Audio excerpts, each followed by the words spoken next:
Al final de su gira por Europa, el presidente de Ucrania, Volodymyr Zelensky, se reunió en Turquía con su colega Tayyip Erdogan. El mandatario ucraniano tiene el objetivo de lograr un nuevo intercambio de prisioneros de guerra y avanzar en conversaciones de paz con Rusia. Moscú no participa en este diálogo en Ankara, pero el gobierno turco ha sido un interlocutor entre Rusia y Ucrania durante la guerra. Con esta visita, Zelensky culmina una gira por varios países europeos para lograr acuerdos. España, donde estuvo este martes, le prometió 946 millones de dólares para ayuda militar y reconstrucción. Esto como parte de un acuerdo bilateral de seguridad y defensa firmado en mayo de 2024. En Francia, firmó un acuerdo para obtener 100 aviones de combate para reforzar la capacidad de defensa ante los ataques rusos, entre otras armas. Mientras que en su visita a Grecia logró asegurar la importación de gas natural licuado estadounidense a través de un gasoducto que atraviesa la península balcánica para cubrir las necesidades propias del invierno desde diciembre hasta marzo.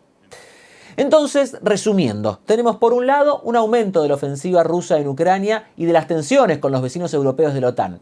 También tenemos a Ucrania defendiendo sus posiciones, adquiriendo más armamento y lanzando ataques en territorio ruso. Y además, Estados Unidos continúa realizando gestiones con ambos países. ¿Estamos entonces ante un camino de más guerra o se trata de los últimos esfuerzos finales de los dos bandos antes de sentarse a negociar? Se lo vamos a preguntar a Fredo Arias King, analista de estudios sobre Rusia y Europa Occidental, a quien le agradecemos especialmente la gentileza de estar con nosotros porque se encuentra en Praga, donde ya es la madrugada. Fredo, gracias por estar con nosotros. La guerra de Rusia en Ucrania vuelve a tomar protagonismo, más bombardeos, no solo en las zonas habituales, sino esta vez en gran parte del territorio. Lo vemos a Zelensky también reuniéndose con los líderes europeos, Estados Unidos que quiere mediar. ¿Estamos en una nueva fase de la guerra? ¿Estamos en los estertores antes de que se sienten a negociar? ¿Cómo lo ves? Veremos, Iván, porque es ahora, digamos, si Ucrania sobrevive este invierno, entonces estará en una posición mucho más fuerte contra Rusia entrando a la primavera. Y esto es porque, como sabemos, se ha convertido en una guerra de desgaste donde los misiles occidentales y domésticos que Ucrania produce ahora, el famoso Flamingo y el otro Neptuno, que están destruyendo la infraestructura dentro de Rusia, incluyendo muy adentro de Rusia, que ha borrado un 20%, 30% de la capacidad de refinación petrolera de Rusia. Mientras tanto, Putin más bien se concentra en atacar los centros de ciudadanos, de civiles inocentes, edificios como los que acaban tu corresponsal Levi de hablar de Ternópil en el occidente de Ucrania, esperando a que Ucrania de alguna forma se dé por vencida, ceda y le dé una victoria al Kremlin para que Putin pueda justificar más de 1 millón de bajas en esta guerra. Ahora, ¿queda mucho más antes de sentarse a negociar? Porque lo que vemos es que sigue pasando el tiempo, siguen los combates menos duros, más cruentos, pero sigue pasando el tiempo y el conflicto no se resuelve. Digo, ¿sigue siendo negocio para alguno de los dos países seguir atacando? ¿O finalmente, si no se sientan a negociar, estamos ante una guerra interminable? Puede ser una guerra interminable. De hecho, el general a cargo del ejército estadounidense al principio de esta guerra, en febrero del 2022, predijo que iba a durar 5 años. Mike Milley. Entonces, esta persona que es experta en todo lo militar, de alguna forma adivinó esos 5 años y estamos aproximándonos ya al año 4 de esta guerra, Iván.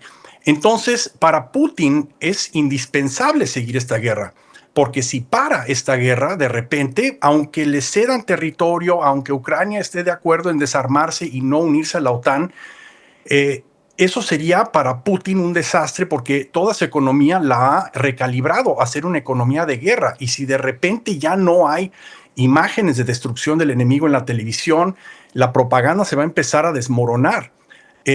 Y además sigue bajo sanciones de Occidente. Entonces yo por eso no veo que esto termine aún con este acuerdo de paz que están escribiendo Witkoff y Kirill Dmitriev del lado ruso, que es una persona más dispuesta a negociar con Occidente que los demás miembros del círculo interno de Vladimir Putin, porque Ucrania no los va a aceptar. Y el problema está en que Trump ya perdió muchas cartas en el conflicto con Ucrania porque ya no está vendiendo ni regalando ni nada armamento a Ucrania, paró la ayuda económica también. Entonces Trump ya no tiene poder de presionar a Ucrania como lo tenía antes.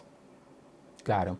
Recién usted mencionaba lo que tiene Putin para perder con el fin de esta guerra. Ahora, Ucrania y Occidente, ¿qué tienen también para perder si se termina la guerra? ¿Cómo salen parados ellos de esta guerra?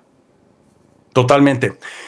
Ucrania pues está peleando por su soberanía, su supervivencia como nación, y todos los ucranianos con los que hablas te van a decir una cosa: por más gachos que sean en la televisión y en la vida real estos bombardeos de edificios civiles, de ciudadanos, y los 25 que acaba de matar Rusia en Ternópil, entre otras áreas, es un pellizquito, es un piquete de mosco en comparación con lo que Rusia ya le hizo a Ucrania hace 100 años, por ejemplo, en la época soviética, después de la revolución, bueno, más bien del golpe de Estado soviético en Moscú, donde Ucrania pues nunca se pudo escapar, se escapó brevemente de la Unión Soviética, después lo retornaron, y después hubo una hambruna que mató a 10 millones de gentes. Esta hambruna obviamente fue de Stalin para romperle la espina dorsal a la nación ucraniana.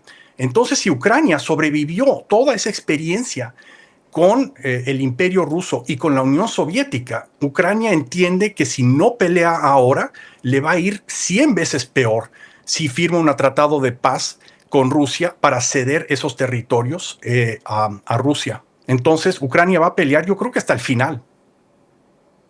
O sea que en el corto plazo lo que vemos es que es raro que haya alguna negociación más allá de alguna liberación de prisioneros, que es lo que está tratando de negociar ahora Zelensky, pero lo que vemos es que de ninguno de los dos lados hay una verdadera vocación de dejar las armas de lado y sentarse en una mesa a tratar de buscar una solución consensuada. Totalmente. Yo creo que lo más probable, en unas horas, de hecho, va a entrar las sanciones fuertes contra las dos principales petroleras rusas. Rosneft siendo la más grande. Entonces, Biden, el presidente de Estados Unidos anterior, nunca quiso imponer esas sanciones obvias al petróleo ruso, excepto a pequeñas compañías, la número 3, la número 4 de Rusia, con el pretexto de que no quería violentar los precios globales del petróleo. Pero lo único que provocó eso es que Rusia tuviera cientos de millones de dólares para seguir con esta guerra. Entonces Trump entiende más o menos eso y ya le dio varias advertencias a Putin de parar esta guerra de alguna forma. Putin no lo ha hecho.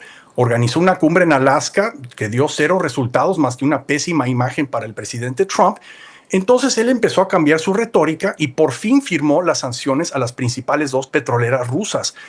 Eso es lo que podría hacer que por fin la economía rusa entre en una crisis y se colapse de alguna forma, igual que hizo la Unión Soviética en 1990-91. Claro. Pero eso no será rápido. Bueno, veremos entonces cómo sigue el tema. Fredo, gracias por haber estado con nosotros. Era Fredo Arias King, especialista de Rusia, Europa Oriental, quien nos ha acompañado desde Praga, en República Checa, donde ya son altas horas de madrugada. Gracias.